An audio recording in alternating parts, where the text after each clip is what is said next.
কিভাবে নজল বানিয়েছি কেক বানানোর জন্য সেটা আজকে দেখাবো। আমার নজলটা হারিয়ে গিয়েছে, পাতা নজল। তো পাতা নজলটা আমি কিভাবে বানিয়েছি দেখাবো। আপনারা সাথে থেকে ভিডিওটি দেখুন, চাইলে আপনারা ওইভাবে বানাতে পারেন। এটা হচ্ছিল ক্যান, কোকাকোলা যে খেয়েছিলাম পেপসি, সেটার ক্যান ছিল এটা। তো সেই ক্যানটাকে আমি প্রথমে এই সাইজের হাতের 3 ইঞ্চি হবে আর 1.5 ইঞ্চি চওড়া হবে। তো এটাকে আমি প্রথমে বাদামের খোসা যেরকম হয় ওইভাবে পেঁচিয়ে নেব। যেভাবে পেঁচিয়ে নিয়ে সামান্য একটু ফাঁক রেখে এটাকে এখন আমি স্টাপলার, একটু শক্ত আবার খুব বেশি শক্তও না, এরকম আবার খুব পাতলাও না। তো স্টাপলার পিন দিয়ে এটাকে আমি একটা পিন আপ করে দেব। তো পিন আপ হওয়ার পরে চাইলে আপনারা আরেকটা পিন আপ করে নিতে পারেন। তো এটা সুন্দর করে এখন কেটে শেপ দেব। তো সাইজ করে গোল করে সুন্দর করে কেটে নিতে হবে। এটা আমি কাঁচি দিয়ে প্রথমে সমান করে কেটে নিলাম।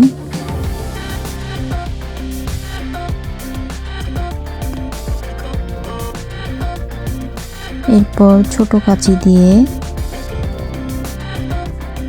প্রথমে এই কর্নারে এবং পাতা শেপ দেওয়ার জন্য, তারপর এই কর্নারে একটা দাগ দিয়ে নিতে হবে ছোট করে।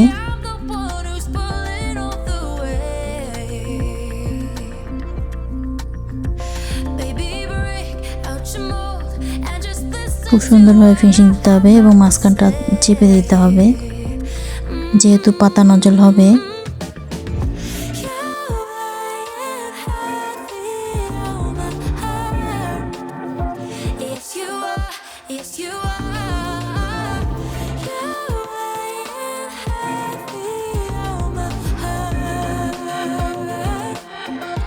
আমার নজলটি হারিয়ে গিয়েছে, তাই সেম একইভাবে নজল আরেকটি তৈরি করব।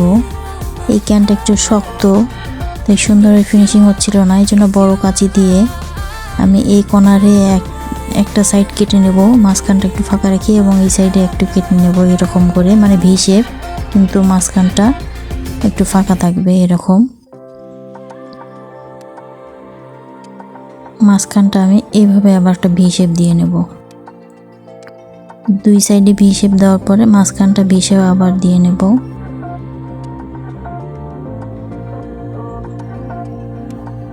এরপর এটা হয়ে গেলে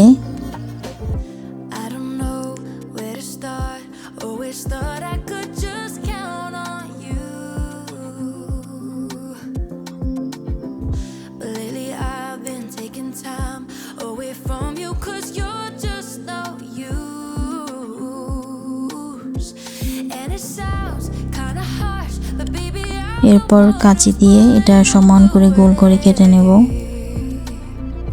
তো এটা পাইপিং ব্যাগে ভরালে সেম শেপের হয়ে যাবে। এই নজলটা একটু বড় হয়েছে, তো সমস্যা নাই, আমার পাইপিং ব্যাগটা একটু বড়। তো এই পাইপিং ব্যাগে নজলটা দিয়ে আমি এটা এবার দেখাবো কিরকম পাতা শেপ হয়। এই যে একদম নজল বরাবর হয়ে গেছে পাইপিং ব্যাগ। তো এইটাকে এখন কেক বানানোর সময় পাতা এই যে এরকম ভাবে সুন্দরভাবে পাতা হয়। আর চাইলে এরকম করে পাতা শেপ দিতে পারেন।